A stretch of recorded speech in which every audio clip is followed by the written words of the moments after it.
नमस्कार, रण क्षेत्र देख रहे हैं आप। आपके साथ मैं हूं लावनी विनीत। रण क्षेत्र में आज एक बार फिर से बहुत महत्वपूर्ण मुद्दे के साथ आपके बीच में आ चुकी हूं।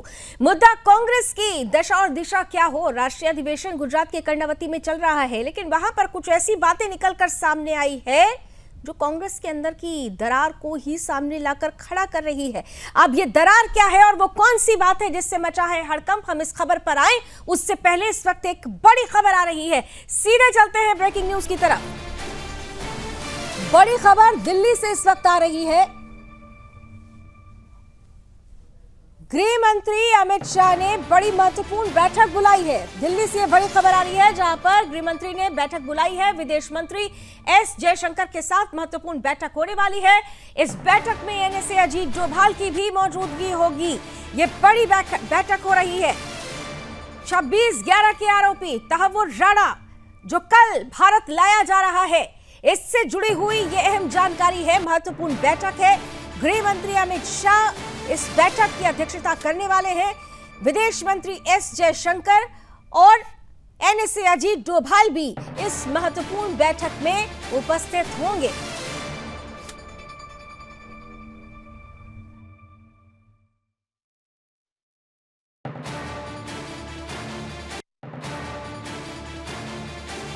और आइए इस खबर से जुड़ी हुई ज्यादा जानकारी ले लेते हैं। इस वक्त फोन लाइन पर मेरे सहयोगी सूरज प्रताप जुड़ चुके हैं। सूरज, बड़ी महत्वपूर्ण खबर है क्योंकि कल का दिन बेहद खास दिन होगा जब भारत का दुश्मन भारत लाया जाएगा। अब हिसाब का वक्त आ गया है और उससे पहले गृह मंत्री की अध्यक्षता में ये बड़ी बैठक, पूरी जानकारी दीजिए।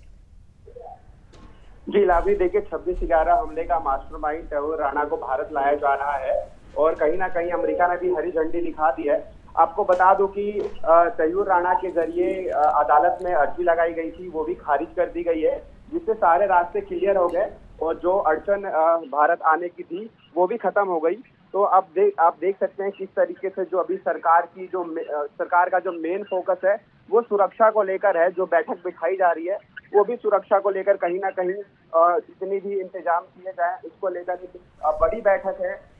सारे जो बड़े राजनेता हैं वो शामिल रहेंगे और कहीं ना कहीं भारत के लिए जो पूरे जो दुनिया की नजर है वो कहीं ना कहीं कल भारत पर होने वाली है, क्योंकि इतना बड़ा भारत का दुश्मन कल यहाँ भारत का शिफ्ट किया जाएगा। तो कहीं ना कहीं देखिए अपने आप में ये बहुत बड़ी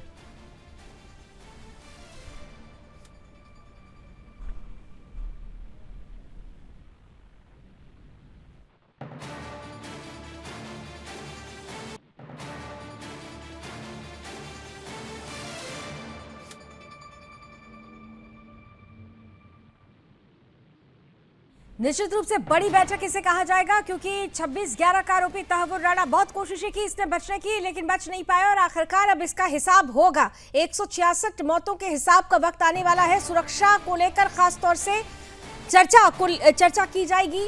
कल जब तहव्वुर राणा को यहाँ प्रत्यर्पित किया जा रहा है, लाया जा रहा है, इससे पहले गृह मंत्री अमित शाह की तरफ से ये बड़ी बैठक कही जाएगी। गृह मंत्री अमित शाह के साथ इस महत्वपूर्ण बैठक में विदेश मंत्री एस जयशंकर, एनएसए अजीत डोभाल की मौजूदगी होगी और खास तौर से सुरक्षा को लेकर, कोर्ट से न्याय को लेकर, कैसे न्याय मिले उन 166 लोगों को जो इस हमले का शिकार हुए थे और इसका हिसाब देना होगा तहव्वुर राणा को, इसे लेकर एक बड़ा मंथन।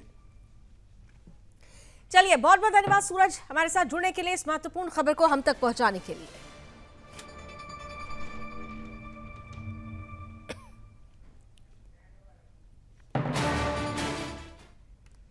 और आइए अब लौटते हैं अपने मुद्दे पर। मुद्दा महत्वपूर्ण है सीडब्ल्यूसी की बैठक। कांग्रेस वर्किंग कमेटी का राष्ट्रीय अधिवेशन जो चल रहा था कांग्रेस का, खासतौर से 2 दिनों का, कर्णावती में बहुत सारी बातें निकलकर सामने आई। लेकिन इन बातों में जो सबसे महत्वपूर्ण बात जो ये पूछ रही है कि आखिर कांग्रेस किस दिशा में जा रही है, क्योंकि यहां पर तो कांग्रेस के अंदर ही दरार जैसी स्थिति पैदा हो गई। अब हुआ ये कि राहुल गांधी ये कहते हुए, यहां पर सूत्र ये बता रहे हैं कि राहुल गांधी ने कहा कि भाई हमारी पार्टी मुसलमानों की बात करती है, इसलिए हमें मुस्लिम परस्त कहा जाता है, लेकिन हमें डरने की जरूरत नहीं है, मुसलमानों की आवाज बनकर उठना है। वक्फ को भी असंवैधानिक करार दे दिया। इसके साथ ही साथ जिस तरीके से राहुल गांधी ने आगे बढ़ते हुए कहा कि भाई हमने तो ब्राह्मण, दलित और मुसलमानों की वजह से ओबीसी को पीछे छोड़ दिया, जिसका फायदा बीजेपी ने उठा लिया, उनकी बात भी करनी होगी। लेकिन जैसे ही ये बातें राहुल गांधी कह रहे थे, उस वक्त ही कांग्रेस के अंदर से ही विरोध के सुर उठे। साफ तौर पर यह कहा गया कि जब तक बहुसंख्यक हिंदुओं को नजरअंदाज किया जाता रहेगा, कांग्रेस पार्टी ऐसे ही हाशिए पर रहेगी। यहां पर हिंदुओं को जातियों में नहीं बांटना होगा, हिंदुओं को हिंदू के तौर पर देखना होगा। जातियों में जब तक हम बांटेंगे तब तक कांग्रेस हाशिए पर रहेगी। इतना ही नहीं, गुजरात, राजस्थान, उत्तर प्रदेश, मध्य प्रदेश, कई राज्यों के राजपूत नेता खड़े हो गए और उन्होंने साफ तौर पर कहा कि हमें महाराणा सांगा जी के मसले पर भी कांग्रेस का स्टैंड क्लियर करना होगा, क्योंकि जिस तरीके से महाराणा का अपमान हुआ था, कांग्रेस ने रामजी लाल सुमन को लेकर एक प्रतिक्रिया भी नहीं दी। जो विरोध सामने आया वो विरोध ये बताता है कि कांग्रेस पार्टी जो अपने आप की रिवाइवल की बात कर रही है, जो 64 सालों के बाद गुजरात पहुंची है। पहले भावनगर, ये कहा गया था 64 साल पहले जब भावनगर में ये राष्ट्रीय अधिवेशन हुआ था, तो उस वक्त कांग्रेस बहुत अच्छे पोजीशन पर आ गई थी, गोल्डन गेट खुल गया था। लेकिन यहां पर तो कांग्रेस जब गुजरात पहुंचती है, बीजेपी के गढ़ में 30 सालों से जहां सूखा पड़ा हुआ है कांग्रेस के लिए, उसके गढ़ में अपने नए सूरज को ढूंढने के लिए एक प्रयास करती है। लेकिन उसी बीच अगर कांग्रेस के अंदर से ही ये सुर उठने लगते हैं तो सवाल पूछना स्वाभाविक है कि आखिर कांग्रेस किस दिशा में जा रही है। क्या कांग्रेस को वक्त आ गया है कि बीजेपी की कार्बन कॉपी बनना पड़ेगा, या कांग्रेस की ये तुष्टीकरण की राजनीति, कांग्रेस का हमारे वीर सपूतों के प्रति जब उनका सम्मान होना चाहिए और जो लोग उनका अपमान करते हैं उस वक्त की मौन साधना, क्या कांग्रेस के इस एजेंडे की वजह से ही कांग्रेस को हाशिए पर लेकर जा रही है?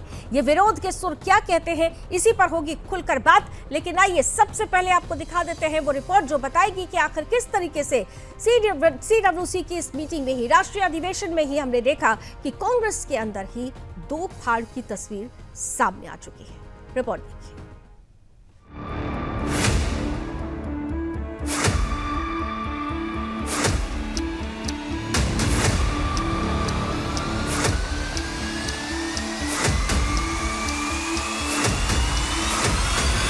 गुजरात की धरती पर कांग्रेस का 2 दिवसीय राष्ट्रीय अधिवेशन, लेकिन चर्चा ना तो पार्टी की रणनीतियों की हुई, न संगठन के भविष्य की। सुर्खियां बनी रही राहुल गांधी की वो बातें जिन्होंने कांग्रेस के मंच को धर्म और जाति के दलदल में धकेल दिया। सीडब्ल्यूसी की बैठक में राहुल गांधी ने मुस्लिम परस्ती वाले बयान ने तो न सिर्फ सियासी पारा चढ़ाया, बल्कि पार्टी के भीतर एक नया हिंदू बनाम मुस्लिम विवाद भी खड़ा कर दिया। बहस इतनी बढ़ गई कि राजपूत और ठाकुर नेताओं ने पार्टी की नीतियों को ही खुली चुनौती दे दी। सियासत के इस पूरे घमासान की कहानी देखिए। मंगलवार को कर्णावती में कांग्रेस वर्किंग कमेटी की बैठक 4 घंटे चली। इस बैठक में राहुल गांधी ने कहा, हम दलित, मुस्लिम और ब्राह्मण में उलझे रहे और ओबीसी हमें छोड़ गए। हम मुस्लिमों की बात करते रहे हैं, इसलिए हमें मुस्लिम परस्त कहा जाता है। लेकिन हमें ऐसी बातों से डरना नहीं है, हमें मुद्दे उठाते रहना चाहिए। राहुल के इस बयान ने कांग्रेस के उस पुराने मुस्लिम तुष्टीकरण के आरोप को एक बार फिर जिंदा कर दिया, जिसे पार्टी हमेशा नकारती रही है। लेकिन इस बार खुद पूर्व अध्यक्ष के मुंह से निकले शब्दों ने पार्टी के भीतर आग लगा दी। जैसे ही राहुल की बातें सामने आईं, कांग्रेस के ब्राह्मण और ठाकुर नेताओं ने तीखी प्रतिक्रियाएं दी। राजस्थान और गुजरात से आए वरिष्ठ नेताओं ने मंच पर ही कड़ा विरोध किया। एक नेता ने यहां तक कह दिया कि अगर कांग्रेस मुस्लिम परस्ती के नाम पर वोट मांगना चाहती है तो फिर बहुसंख्यक हिंदू मतदाता क्यों साथ देगा। ब्राह्मण नेताओं ने स्पष्ट किया कि पार्टी को अल्पसंख्यक सिर्फ अपीसमेंट की राजनीति से बाहर आना होगा। वहीं एक वरिष्ठ नेता ने कहा, अगर बीजेपी को टक्कर देनी है तो उसके बहुसंख्यक वोट बैंक पर हमला जरूरी है, नहीं तो कांग्रेस कभी सत्ता में नहीं लौट पाएगी। माहौल बिगड़ता देख कांग्रेस अध्यक्ष मल्लिकार्जुन खड़गे ने नेताओं से शांत रहने की अपील की।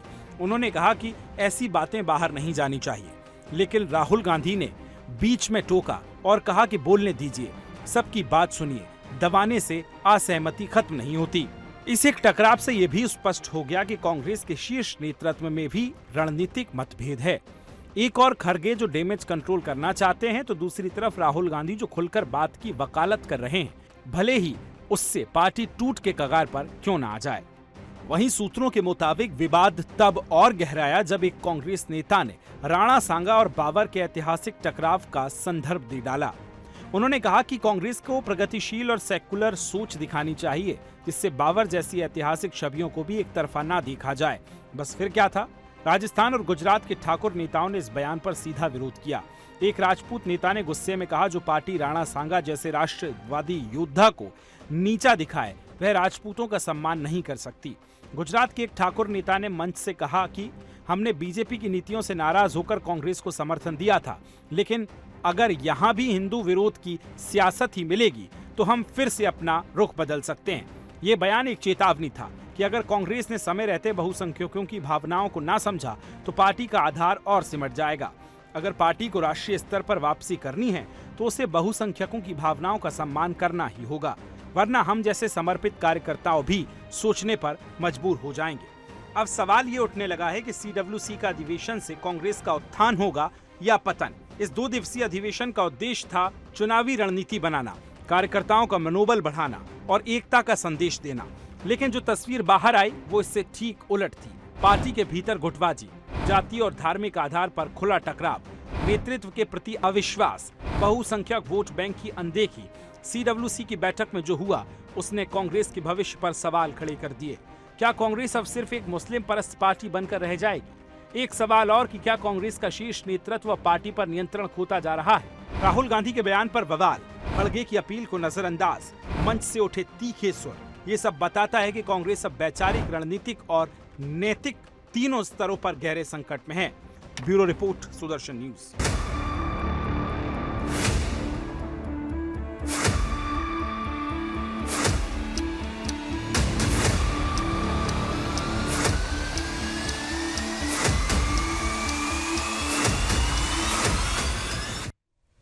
तो कांग्रेस आखिर कहां जा रही है? कांग्रेस के अंदर ही जिस तरीके से विरोध के सुर उठ रहे हैं, जो वैचारिक मतभेद हो रहा है, ये क्या कांग्रेस को नई दिशा दे पाएगा? आइए चर्चा की शुरुआत करते हैं। आज के पैनलिस्ट से अब आपका परिचय करा देती हूँ। स्वागत करते हैं भारतीय जनता पार्टी से हमारे साथ प्रोफेसर विदु रावल साहब हैं, समाजवादी पार्टी से हमारे साथ अशोक यादव जी जुड़ चुके हैं, जाने माने पॉलिटिकल एक्सपर्ट सुरेंद्र स्वामी जी भी हमारे साथ जुड़ चुके हैं और कुछ ही देर में कांग्रेस से भी हमारे साथ रतन तिवारी जी जुड़ जाएंगे। आप सभी का बहुत बहुत स्वागत है।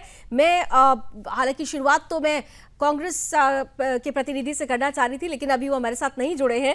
लेकिन एक बात, चलिए आज शुरुआत में अशोक जी आपके साथ करती हूँ, क्योंकि आप लोग तो साथ साथ ही रहे हैं और आज अभी जब हम ये कार्यक्रम कर रहे हैं उसके ठीक थोड़ी देर पहले आओ गले मिले कार्यक्रम की शुरुआत की है आपकी पार्टी ने।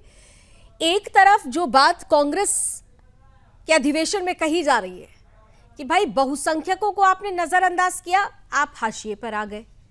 समाजवादी पार्टी इस चीज को समझ रही है?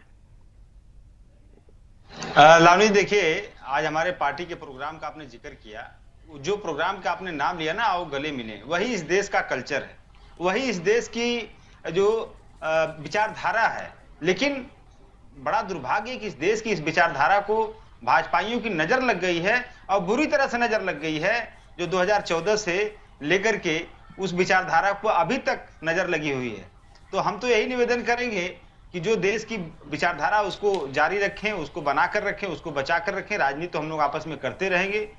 दूसरी बात, आपने जो सवाल किया है, देखिए कांग्रेस पार्टी का चूंकि पक्ष कांग्रेस के प्रवक्ता बेहतर तरीके से रख सकते थे, लेकिन नहीं है। लेकिन मैं इतना जरूर कहूंगा कि फ्रीडम ऑफ स्पीच कहीं पे है तो भाजपा को छोड़ के बाकी सारे दलों में, कांग्रेस पार्टी में भी जो आपने अपने टीजर में चलाया, जो भी बातें आपने चलाई, तो जो कार्यकर्ता हमारे जिनके मन में कोई बात है, राहुल गांधी जी ने बोला कि उनको बोलने दीजिए। यहाँ भाजपा की तरह थोड़ी ना है कि सबके मुंह पे टेक लगा दो कि कोई बोलेगा नहीं मोदी जी के आगे, कोई बोलेगा नहीं अमित शाह जी के आगे। तो कम से कम एक फ्रीडम ऑफ स्पीच कांग्रेस में है और लोग अपनी बात खुल कर रख रहे हैं। अपनी जो डिसेंशन है, जो असहमति है, वो असहमति भी पार्टी की शीर्ष नीति के सामने रख रहे हैं। तो वहां पर यह भी कहा गया कि रामजीलाल सुमन के खिलाफ बोलिए, खुलकर तो ये भी कहा गया, कांग्रेस के नेताओं ने कहा कि भाई महाराणा सांगा जी का विरोध जो करते हैं, जो उनका अपमान करते हैं, उन्हें बर्दाश्त नहीं किया जाएगा। कांग्रेस के नेताओं ने ही कहा। बिल्कुल बिल्कुल। देखिए महाराणा सांगा जी के अपमान को लेकर के जो लोग आज गुंडागर्दी कर रहे हैं सड़कों पर, क्या वो कहीं किसी तरह से न्यायोचित है? माननीय सुप्रीम कोर्ट से बड़ा तो कोई संस्था नहीं है हिंदुस्तान में ना। माननीय सुप्रीम कोर्ट तो संसद से पारित कानून की समीक्षा करती है, संविधान की समीक्षा करती है। क्या ये न्यायोचित है? भारत के वीर सपूत का, और वो भी सदन के अंदर, जो हमारा अस्तित्व हो, जिनकी वजह से आज हम और आप इतना खुलकर बात कर पा रहे हैं, उनका अपमान हो जाए, वो न्यायोचित है? लावनी जी, अगर किसी के प्रति कोई अपमानजनक भाषा का इस्तेमाल हुआ है तो इसके लिए कानून है कि नहीं है? कोई न्यायिक प्रक्रिया है कि नहीं उसके लिए। लेकिन न्यायिक प्रक्रिया कौन अपनाएगा, क्योंकि सुप्रीम कोर्ट तो कह चुकी है उत्तर प्रदेश में कानून का राज खत्म। ये सुप्रीम कोर्ट कह रही भाई, तो सरकार को चुल्लू भर पानी में डूब के मर जाना चाहिए कि जब मानी सुप्रीम कोर्ट कह रही उत्तर प्रदेश में कानून का राज खत्म।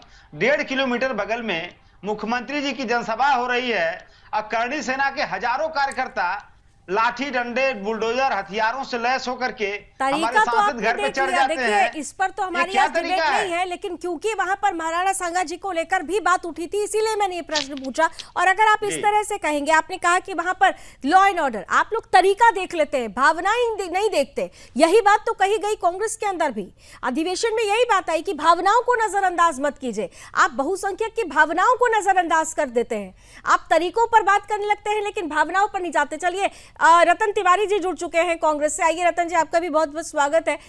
भाई, सीधा सीधा सवाल करने वाली हूं आपसे। ये कांग्रेस का अधिवेशन दिशा और दशा को तय करने के लिए था, लेकिन यहां तो आपके ही लोग आक्रोशित हैं। आप बहुसंख्यकों को नजरअंदाज करेंगे और इसीलिए कांग्रेस पार्टी हाशिए पर जा रही है। मुसलमानों की पार्टी रहकर कांग्रेस पार्टी कभी भी अपना उत्थान नहीं कर सकती। ये खुद कांग्रेसी नेता कह रहे हैं। अधिवेशन के अंदर से सूत्रों के हवाले से खबर आई है कि आपके ही अंदर के लोग ये बात कर रहे हैं। देखिए लावनी जी, कांग्रेस पार्टी एक ऐसी पार्टी है जहां पर सभी कार्यकर्ताओं को, पदाधिकारियों को बोलने की खुली आजादी, बिंदास बोलते हैं, खुल के बोलते हैं, जो मन में आए वो बोलते हैं, अपने कांग्रेस के नेताओं के खिलाफ बोलते हैं और कांग्रेस पार्टी की सरकार होते हुए अपनी सरकार के खिलाफ धरने पे बैठते हैं। वो आपने राजस्थान में भी देखा होगा। ये कांग्रेस पार्टी है। भारतीय जनता पार्टी में हमारे जो मित्र हैं प्रोफेसर विधु जी, अगर वो नरेंद्र मोदी जी के खिलाफ इस चैनल पे बोल देंगे तो कल से आपके चैनल पे वो दिखाई नहीं देंगे। ये सच्चाई है जो हम बता रहे हैं। देखिए, 150वीं जयंती सरदार वल्लभ भाई पटेल की कांग्रेस पार्टी मना रही है, उसके उपलक्ष्य में अधिवेशन है। और सरदार वल्लभ भाई पटेल ने कहा था कि अगर जनता एकजुट हो गई तो क्रूर से क्रूर शासन करने वाला राजा भी सत्ता को छोड़ के भाग जाता है और यही तो हुआ ना 2014 में, तो फिर यही हुआ था। चलिए, कम से कम 2014 की परिस्थिति आप ही लोगों के ऊपर लागू हो गई। आज आपने सरदार पटेल जी को कोड कर दिया। नहीं, ठीक है, मैं एक सवाल कर रही हूँ। सरदार पटेल जी को आप लोगों ने कोड किया, लेकिन सरदार पटेल जी के साथ क्या क्या किया गया था, इतिहास में क्या क्या दर्ज है, कितने ताने पन्ने लिखे हुए हैं। अगर सरदार पटेल जी की 41 साल लग गए आप लोगों को भारत रत्न देने में। 41 साल लग गए भारत रत्न देने में। आज भी आप गिनवा दीजिए कि कितनी संस्थाएं हैं जो सरदार साहब के नाम पर हैं। इन्होंने नहीं दिया। इन्होंने नहीं दिया। कह रहे हैं सरदार वल्लभ भाई पटेल वही सरदार है लावनी जी। सरदार वल्लभ भाई पटेल वही सरदार है जिन्होंने आरएसएस पे बैन कर दिया था, वही सरदार जी हैं। तो कहीं ना कहीं सरदार के नाम पे राजनीति कौन चमका रहा है, बैन याद रहता है, लेकिन जिस संस्था की उन्होंने तारीफ करी थी, बैन के बावजूद फिर से उसको जब उस बैन को हटाया गया और उस संस्था की तारीफ की गई, तब आप लोगों को नहीं वो बातें याद रहती है। आप लोग भी तो सेलेक्टिव ही अप्रोच रखते हैं, और यही बात कांग्रेस के नेता आपके खुद के कार्यकर्ता कह रहे हैं कि आप सेलेक्टिव हो गए हैं, और आप सेलेक्टिव अगर होते रहेंगे तो हाशिए पर रहेंगे। लावनी जी, मुझे 30 सेकंड दीजिए। हाँ, दिया मैंने आपको 30 सेकंड, बोलिए। लावनी जी, इस देश में एकजुट होने से रोका जा रहा है। जिस दिन हिंदू और मुसलमान एक हो गए और एक होकर अगर भारतीय जनता पार्टी के खिलाफ उन्होंने एक मुक्त अगर वोट कर दिया तो भाजपा 100 साल तक सत्ता में नहीं रहेगी। ये अंग्रेजों की नीति ये अपनाए हुए हैं, फूट डालो राज करो, और लगातार हिंदू मुसलमान के नाम पे राजनीति की जा रही है, मंदिर मस्जिद के नाम पे राजनीति की जा रही है। विकास पे कोई चर्चा नहीं है, महंगाई पे कोई चर्चा नहीं है, रोजगार और बेरोजगारी पे कोई चर्चा नहीं है, किसानों की बात कोई नहीं कर रहा है। सिर्फ और सिर्फ मंदिर मस्जिद हिंदू मुसलमान की राष्ट्रीय अधिवेशन तो कांग्रेस का चल रहा है ना, सभी लोग तो कांग्रेस के नेता वहां पर कार्यकर्ता इकट्ठा हुए हैं ना, ये कांग्रेस के ही कार्यकर्ता कह रहे हैं। आप जहां एकजुटता की बात करें, कांग्रेस के ही कार्यकर्ता आपको आईना दिखा रहे हैं कि आपने हिंदुओं को अलग कर दिया, आपने हिंदुओं की बात करनी शुरू की तो उसमें जातियों को बांट दिया। ये जातियां जब तक आप बांटते रहेंगे, जाति जनगणना का बाकायदा विरोध किया गया है। सूत्र ये कह रहे हैं कि आपके नेता इससे परेशान हुए जब विरोध हुआ। बहरहाल, आइए, इतने सवाल आपने बीजेपी पर दाग दिए हैं, अशोक जी के भी कुछ सवाल थे। जल्दी से विधु जी, अब आपके सामने 2 चैलेंजेस हो गए। कांग्रेस ये कह रही है, अंदर से आ रहा है कि आपको अगर बीजेपी को हराना है तो बीजेपी की ही कार्बन कॉपी बननी होगी। बीजेपी की कार्बन कॉपी बन नहीं सकेंगे लावनी जी है, क्योंकि बीजेपी दुनिया में एक ही है। स्वामी जी और इसके बाद दुनिया बस में आपके पास क्या मेरी आवाज आ रही है आपके जी पास? जी आ रही है, राहुल साहब आ रही है। देखिए, भारतीय जनता पार्टी, नकल के लिए भी अकल की आवश्यकता होती है और ये लोग नकल नहीं कर पाएंगे, क्योंकि दुनिया में भारतीय जनता पार्टी केवल एक ही है जो सबका साथ, सबका विकास पर विश्वास करती है, और हमने उसको जो है आकर यथार्थ में साबित कर कर दिखाया है। हमारे थोथे नारे नहीं है, जिस प्रकार इंदिरा गांधी जी कहा करती थी गरीबी हटाओ। कल ही मुद्रा लोन के लाभार्थियों को साथ जो है, जब प्रधानमंत्री खड़े होकर बता रहे थे कि किस प्रकार से 52 करोड़ भारतीयों को बिना किसी गारंटी के, बिना किसी कागज के, बिना किसी चीज को गिरवी रखे हुए जो है, जिस प्रकार से 33.5 लाख करोड़ रुपए का ऋण जो है केवल पिछले 9 सालों में दे दिया गया, ये अपने आप में जो है साबित करता है भारतीय जनता पार्टी की जो प्राथमिकता है, किस प्रकार से गरीब का उत्थान करना, गरीब को नारे में से निकालकर उसके लिए काम करना। कांग्रेस पार्टी ने केवल नारों में रखा है। राजीव गांधी जी कहते थे हमने देखा है, हम देख रहे हैं, हम देखेंगे, लेकिन वो देखते ही रह गए। हमने किस प्रकार से आज जो है दुनिया के इतिहास में सबसे ज्यादा बड़ी संख्या में अगर गरीबी रेखा से कोई ऊपर आया है तो मोदी जी के शासन में 25 करोड़ भारतीय 2014 से लेकर 2024 तक 25 करोड़ भारतीय एक्सट्रीम पॉवर्टी को बीट करके आज ऊपर आए हैं। लेकिन आज का विषय ये नहीं है। आपका विषय है कि किस प्रकार से कांग्रेस पार्टी जो है, और विशेष रूप से कांग्रेस पार्टी के ये जो शहजादे हैं, फेल सियासत के शहजादे, जिन्होंने रिकॉर्ड बनाया है फेल होने का, जिनका दोगलापन जो हमेशा चरम पर रहता है, जिनमें जाति की जो जहर है और सत्ता की जो भूख है वो हम लगातार देखते हैं, किस प्रकार से उन्होंने अपने परनाना की वो नीति को अपना लिया, जिसके बारे में रतन तिवारी जी बता रहे थे। देखिए, ये डिवाइड एंड रूल वाला जो सिद्धांत है ना, ये कांग्रेस पार्टी के डीएनए के अंदर है।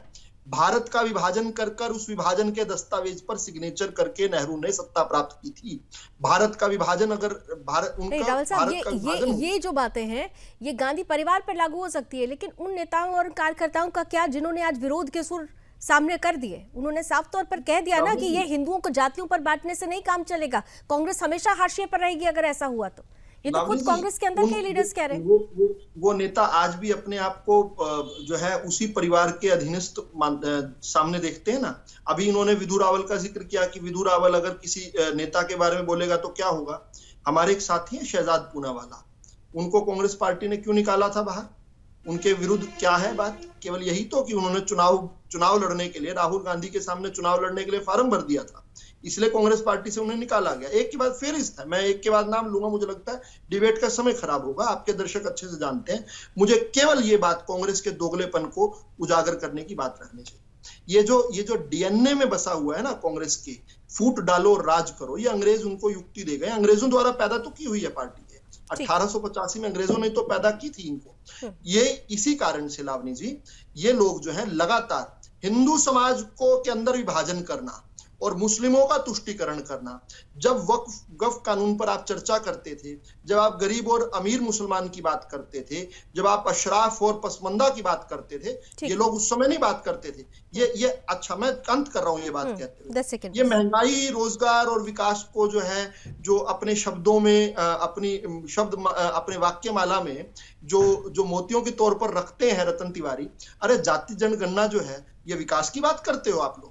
लगातार एक ही रट लगाए घूम रहे हैं सैनिकों को। मैं अंत कर रहा हूँ केवल अंत कर रहा हूँ, अगले 10 सेकंड और देखिए। बहुत जल्दी। हाँ, जब आप जाति जनगणना कर रहे हो तो विकास की बात कर रहे हो, महंगाई की बात कर रहे हो, रोजगार की बात कर रहे हो, क्या कर रहे हो? लगातार जाति जनगणना, हिंदू समाज में विघटन करना, विभाजन करना। इसी प्रकार से जब सैनिकों के सिर गिनने गए थे राजेंद्र सच्चर के कमेटी बनाकर, तो क्या विकास की बात करने गए थे? हिंदू और मुस्लिम एक करने गए थे वहां पर। सवाल हिंदू और मुस्लिम एक बनाया था। सवाल ये है कि हिंदुओं को तोड़कर ये राजनीति कैसे? हाँ, एक काउंटर आंसर देना चाहेंगे, एक काउंटर आंसर दे दीजिए रतन जी, फिर मैं सुरेंद्र स्वामी जी के पास जाना चाहती हूँ। काउंटर आंसर दीजिए। ये दोगले भाजपा के लोग इस चैनल पे आके कांग्रेस पार्टी को पाठ पढ़ाएंगे।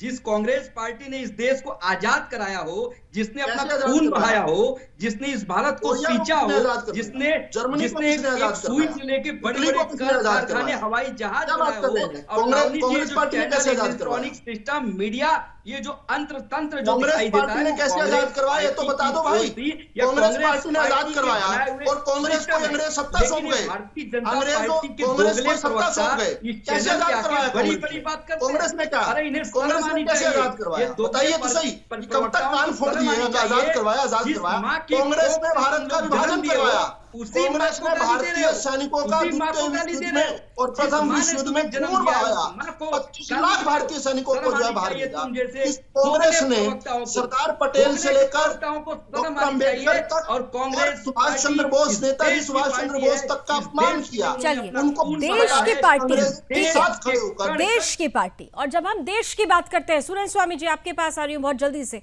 देश की जब हम बात करते हैं तो देश में तो सब चीज समेकित रूप से देखनी चाहिए, लेकिन यहाँ पर होता क्या था, हिंदुस्तान में बहुसंख्यकों की जो बात करें उसे कह दो कि भाई ये तो कम्युनल है, लेकिन जो तुष्टीकरण की राजनीति करते आए उनको कहा गया कि ये तो सेक्युलरिज्म है। तो ऐसे तो देश की बात नहीं हो सकती। और शायद यही आईना दिखाने की कोशिश की गई है कांग्रेस के अंदर, कांग्रेस के ही कार्यकर्ताओं ने, कांग्रेसी लीडर्स को, जो खबर हम तक आ रही है।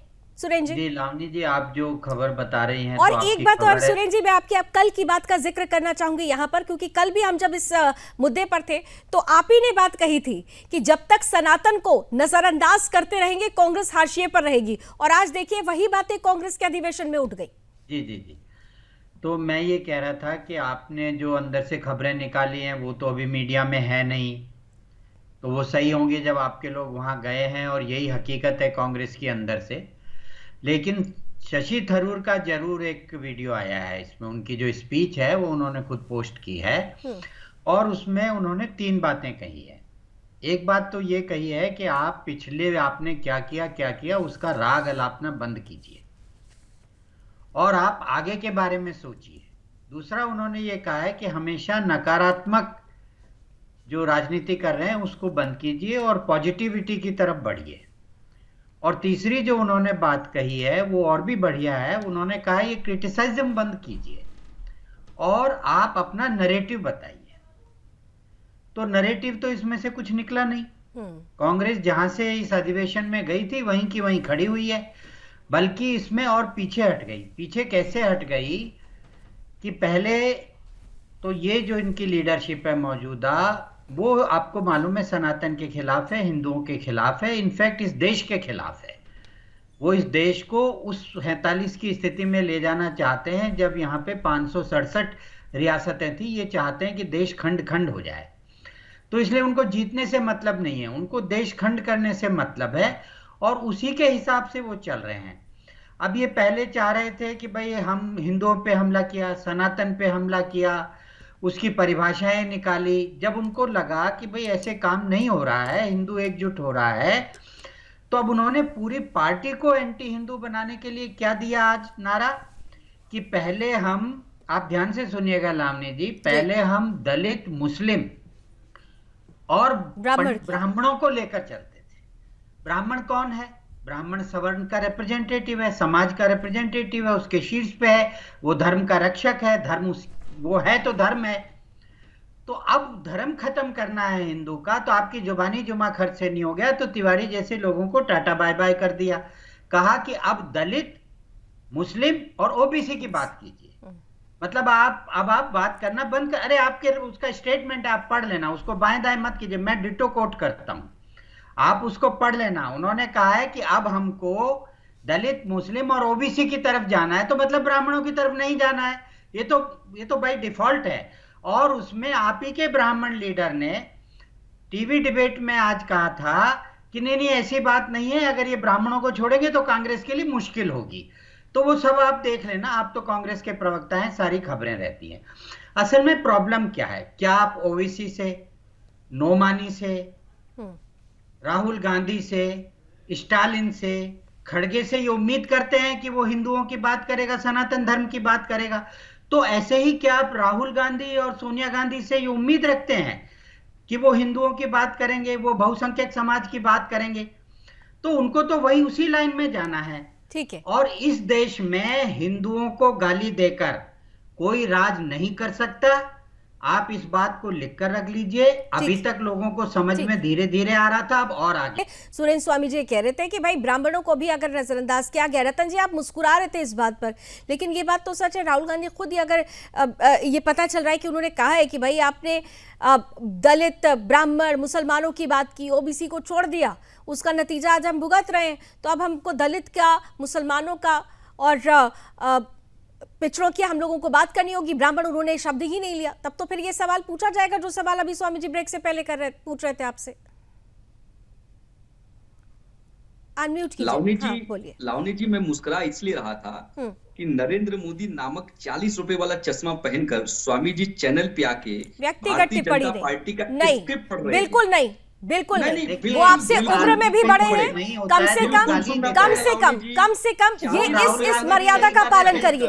बिल्कुल नहीं, आप मेरे लिए सम्माननीय हैं, तो इस पैनल में बैठा हुआ हर एक गेस्ट मेरे लिए सम्माननीय है। व्यक्तिगत टिप्पणी मैं बिल्कुल नहीं होने दूंगी यहाँ पर। रतन जी एक सेकंड, सुरेंद्र स्वामी जी, एक सेकंड सुरेंद्र स्वामी जी, ऐसा आपका संग होगा।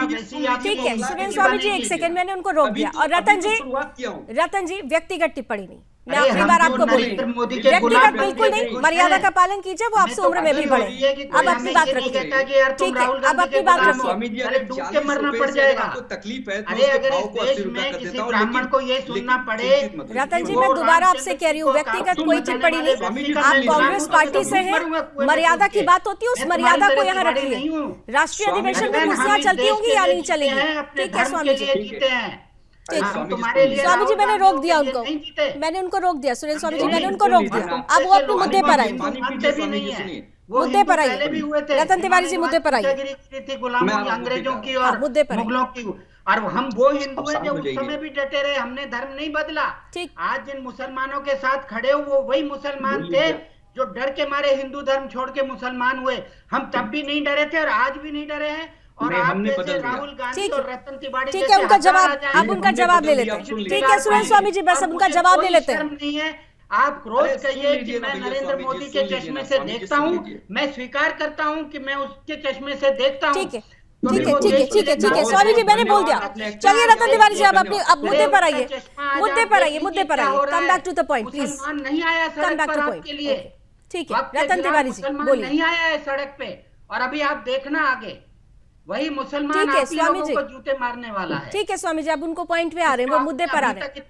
बताइए रतन जी, बताइए, क्योंकि देखिए वो मुसलमानों की बात करें तो यहाँ पर मुस्लिम समाज भी दो धड़े में हो गया। वक्फ का विरोध करने वाले और वक्फ का समर्थन करने वाले। आप लोगों ने संवैधानिक करार दिया, लेकिन यहाँ पर बहुत सारे मुसलमान हैं जो देश के राष्ट्रवादी मुसलमान है, वो समर्थन करते हैं। ठीक है, आइए। बिहार का जो मिजाज है या बिहार की जो जनता है वो आने वाले समय में अपना फैसला सुनाएगी तो मालूम पड़ जाएगा कि मुसलमान किसके साथ है, हिंदू किसके साथ है, कौन किसके साथ है। अब मैं पॉइंट कहता हूँ, अरे स्वामी जी सुन लीजिए, मैं 40 रुपए से 80 रुपया कर दिया, उसके बाद भी आप बीच में बोल रहे हैं। सुन लीजिए ना स्वामी जी, हाथ जोड़ता हूँ, सुन लीजिए। अरे हाथ से जोड़ो, झूठ मत बोलिए ना कि जनता क्या, जनता तो बता रही है, भैया सुन लीजिए स्वामी जी। रतन तिवारी, अच्छा ठीक है सुरेंद्र स्वामी जी, सुरेंद्र स्वामी जी, अब उनको बोल लेने दीजिए। आता गुजरात के चुनाव से पहले कि हम हराएंगे, हराया क्या? अरे भाई ठीक है, अब बोलिए रतन जी, बोलिए। ठीक है सुरेंद्र स्वामी जी, उनसे अब सवाल का जवाब ले लेते हैं, बोलिए। एक्सेप्ट कर लिए कि मैं मोदी के चश्मे से देख रहा हूँ और सुन रहा हूँ और बोल रहा हूँ, फिर भी आप बोले चले जा रहे हैं। सुन लीजिए ना, देखिए स्वामी जी, आपने ब्राह्मणों की बात की। आदरणीय राहुल गांधी जी ने अपने भाषणों में लगातार गरीब सवर्णों की बात की है, गरीब ब्राह्मणों की बात की है कि उन्हें भी शक्ति मिलनी चाहिए, उन्हें भी आरक्षण मिलना चाहिए। और दलितों की बात अगर की जा रही है तो क्या दलित हिंदू नहीं है? ओबीसी की बात की जा रही है तो क्या ओबीसी हिंदू नहीं है? अगर ब्राह्मणों की बात की जा रही है तो क्या ब्राह्मण हिंदू नहीं है? हम मुसलमानों की भी बात कर रहे हैं, हिंदुओं की भी बात कर रहे हैं, हम सब की बात कर रहे हैं, उस गरीबी रेखा से नीचे चले गए लोगों की बात कर रहे हैं। आज मोदी जी 80 करोड़ लोगों को राशन दे रहे हैं। क्या ये बता सकते हैं क्या वो 80 करोड़ लोगों को मुफ्त में राशन देने की क्या आवश्यकता है? क्या वो 80 करोड़ लोग गरीबी रेखा से नीचे जा चुके हैं? इस देश में जो बेरोजगारी चरम पे है, जो महंगाई आसमान पे है, अटक से लेके कटक तक, जम्मू कश्मीर से लेके कन्याकुमारी तक तमाम जगह महंगाई हाहाकार मचा रही है, महिला सुरक्षित नहीं है, किसान सड़कों पे है, युवा सड़कों पे है, लेकिन नरेंद्र मोदी जी हिंदू मुसलमान का खेल रच रहे हैं, सिर्फ झूठ बोल रहे हैं। 15 लाख रुपए के नाम पे जुमला देके चले गए, 2 करोड़ रुपए रोजगार देने के नाम पे जुमला देके चले गए। मुझे एक चीज क्लियर कीजिए, एक सेकंड स्वामी जी, स्वामी जी एक सेकंड प्लीज स्वामी जी रुक जाइए एक सेकंड। मैं मुझे रतन जी मुझे एक चीज क्लियर कीजिए, फिर विदु रावल साहब और अशोक यादव जी बहुत देर से इंतजार कर रहे हैं। एक चीज मुझे क्लियर कीजिए, आपने कहा कि गरीबों की बात होती है, गरीबी की रेखा के नीचे की सवर्णों की बात होती है, ब्राह्मणों की बात होती है। इकोनॉमिक वीकर सेक्शन की जब बात हुई थी तो किसने विरोध किया था? कौन विरोध कर रहा था उस वक्त जब इकोनॉमिक वीकर सेक्शन में आरक्षण की बात हुई थी? सबसे पहले किसका विरोध के सुर उठे थे उस वक्त? आपके ये सुर कहां थे? दूसरी बात, आप यहां बैठकर आपके ही पार्टी के नेता वक्फ का समर्थन कर रहे हैं और आप ये कह रहे हैं कि हम मुसलमानों की पार्टी नहीं है, हम तो हिंदुओं की भी बात करते हैं। दो चीजें एक साथ नहीं चल सकती रतन जी, एक स्टैंड पर रहिए। आपने इकोनॉमिक वीकर सेक्शन के समय सबसे पहले विरोध करने वाली आपकी पार्टी थी, लावनी जी याद है मुझे, और मैंने इस पर बहुत बड़ी डिबेट की थी। अगर इतिहास को खंगालेंगे, यही कांग्रेस पार्टी है, हमने जीएसटी लाया था, यही भारतीय जनता पार्टी के लोग जीएसटी का विरोध कर रहे थे, लेकिन जीएसटी भी यही लोग लाए। तो कांग्रेस पार्टी के हर मुद्दों का, हर अच्छे चीज का यही विरोध करते थे, सदन को चलने नहीं देते थे। अरे भाई, मैं तो इकोनॉमिक वीकर सेक्शन का आपने बात की, मैंने उनकी बात की, आप उस पर क्यों नहीं बोल रहे? क्यों विरोध किया था आपने? आज आपको उनकी याद आ रही है तो उस वक्त विरोध क्यों था, समर्थन क्यों नहीं था? कौन उस पर बहस करेगा? चर्चा कराइए, बिल की कॉपी दीजिए हाथ में। मैं देता हूँ, मैं कॉपी देता हूँ, रावल साहब, अभी देता हूँ। रावल साहब जल्दी से, अशोक जी आने उसके बाद में आपके पास मैं दे रहा हूँ, मैं कॉपी दे रहा हूँ आपको, कॉपी दे रहा हूँ, ध्यान से पढ़िए, कॉपी को पढ़िए, मैं दे रहा हूँ आपको। देखिए लावनी जी, इन्होंने जितनी सारी बातें कही, सारी विरोधाभासी बातें हैं। इन्होंने कहा कि हमने जो तथाकथित अगड़ी जातियां हैं उनके आरक्षण की, उनमें भी गरीबों के आरक्षण की जो है हम बात करते हैं। अरे साहब, आप बात भी नहीं करते हैं, आप ही बात कर रहे हैं, आपके नेता बात नहीं करते। जब कानून बनाया गया, जब इकोनॉमिकली वीकर सेक्शन ईडब्ल्यूएस के लिए आरक्षण मोदी सरकार लेकर आई, उस समय कांग्रेस उसके खिलाफ खड़ी थी। और फिर आप लोगों ने तो 60-60 साल राज किया इस देश पर, बात ही क्यों करते हो साहब? कुछ करके क्यों नहीं दिखाया?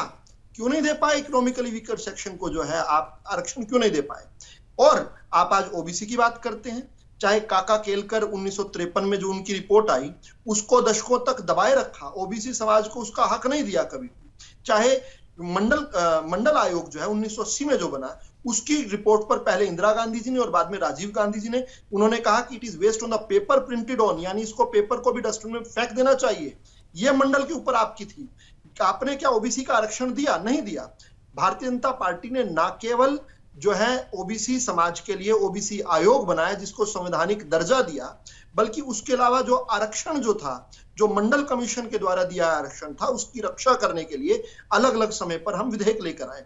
आर्थिक सशक्तिकरण, जब मैं मुद्रा लोन की बात करता हूं तो उस मुद्रा लोन में 50% से अधिक जो लोनी है लावनी जी, वो ओबीसी, एससी, एसटी और आदिवासी समाज के हैं। अब एक और बात नोट करने की है, नेहरू जी आदिवासी नहीं कहते थे, नेहरू जी इनको वनवासी कहते थे, उनको वनों तक केवल सीमित रखा हुआ था। यह बड़ा ध्यान करने की बात है, इस प्रकार से अपमान करते थे।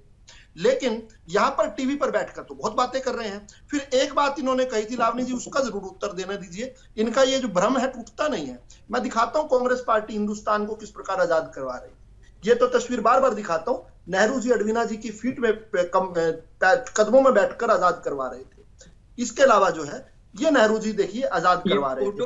और देखिए आपको दिखा रहा हूं मैं तस्वीरों के साथ, नेहरू जी भारत को आजाद करवा रहे थे। आप लोग माहिर हैं, तस्वीर दिखाता हूं, ये देखो नेहरू जी आजाद करवा रहे थे। नेहरू जी देखिए आजाद करवा रहे थे। अरे भैया, अरे भाई कब तक झूठ बोलोगे? और शशि थरूर ने बिल्कुल ठीक कहा, शशि थरूर ने बिल्कुल ठीक कहा, ये जो झूठ है ये पकड़ा जा चुका है। ये जो अंग्रेजों के तलवे चाटते थे, और उसके बाद कहते हो अंग्रेजों से आजादी हमने करवा दिया। अंग्रेजों के तलवे चाट चाट कर, अंग्रेजों से सत्ता हासिल कर अंग्रेजों से लड़ाई लड़ रहे थे, अंग्रेजों से लड़ाई लड़ रहे थे, लेकिन अंग्रेजों ने सुभाष चंद्र बोस को तो बैन करवाया। ये कहा कि चिट्टा पकड़े गए तो हमें सौंप देना, और नेहरू को प्रधानमंत्री बना दिया। ये कैसे किया अंग्रेजों ने? अपने विरोधियों को ही सत्ता सौंप गए अंग्रेज। चलिए, कौन जाग रहा है कौन सो रहा है? अशोक यादव जी के पास जाने दीजिए, मुझे बड़ी देर से इंतजार कर रहे हैं अशोक जी। अब देखिए, यहाँ पर मुझे ऐसे लगता है कि अब लड़ाई इस बात की होने लगी है कि मुसलमानों की बड़ी पार्टी कौन है, कांग्रेस या फिर समाजवादी पार्टी?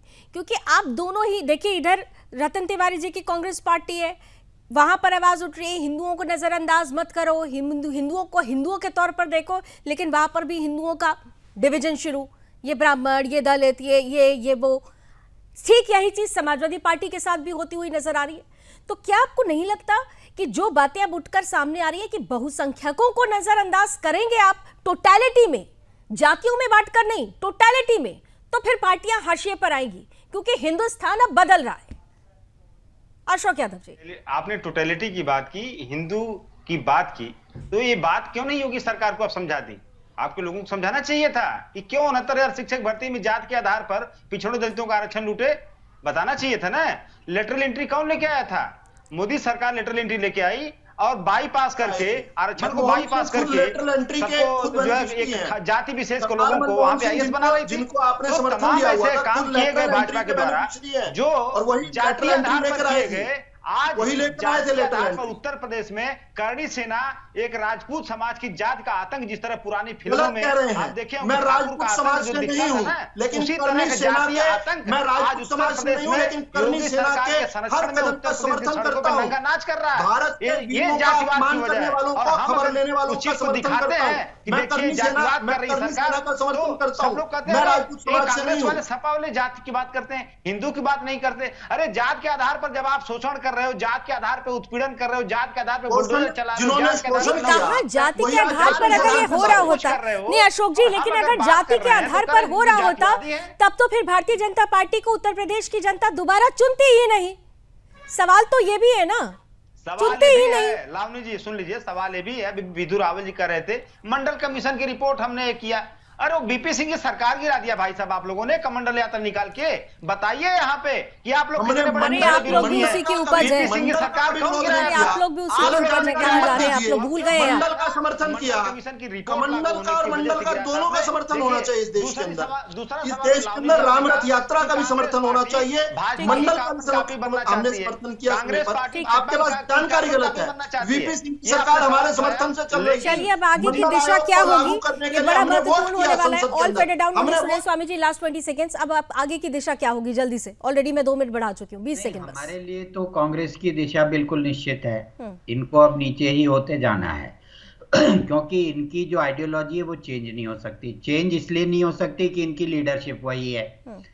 जब लीडरशिप ही गैर हिंदू है तो वो हिंदुओं के लिए तो ओवैसी की पार्टी है, दूसरी ओवैसी हो गई है ये कांग्रेस। ठीक है। तो इससे आपको ये उम्मीद करें कि कांग्रेस की कोई रिकवरी होगी, नहीं होगी। और रतन तिवारी जो कह रहे हैं ना ऐसे चश्मा लगा के, आपसे अब रिजल्ट आने दो बिहार का। ठीक है, चलिए थैंक यू सो मच आप सभी हमारे साथ जुड़े। बस एक अनुरोध बार बार रहता है, व्यक्तिगत टिप्पणी प्लीज मत कीजिए, क्योंकि ये डिबेट में शोभा नहीं देता है। आप लोग नेशनल चैनल पर बैठे हुए। बहरहाल मुद्दा बड़ा महत्वपूर्ण था, और मुद्दा यह है कि कांग्रेस पार्टी का आखिर क्या होगा। अगर कांग्रेस के अंदर से ही आवाज उठने लगे, कांग्रेस के नेता कार्यकर्ता ही ये कहने लगे कि भाई बहुसंख्यकों को नजरअंदाज करना ही कांग्रेस के लिए सबसे बड़ी मुसीबत का सबब है, तो क्या ये जो टॉप लीडरशिप है इस बात को समझेगी? क्या वाकई हिंदुओं को जातियों में बांटकर जिस राजनीति की रूपरेखा लिखी जा रही है, जिसकी पटकथा लिखी जा रही है, क्या वो भी कांग्रेस पार्टी के लिए या तमाम उन पार्टियों के लिए जो हिंदुओं को जाति में बांटता है उनके लिए घातक साबित होगी? क्या होगा आगे, इस पर हमारी नजर बनी रहेगी। बहरहाल रण क्षेत्र में अभी बस इतना ही।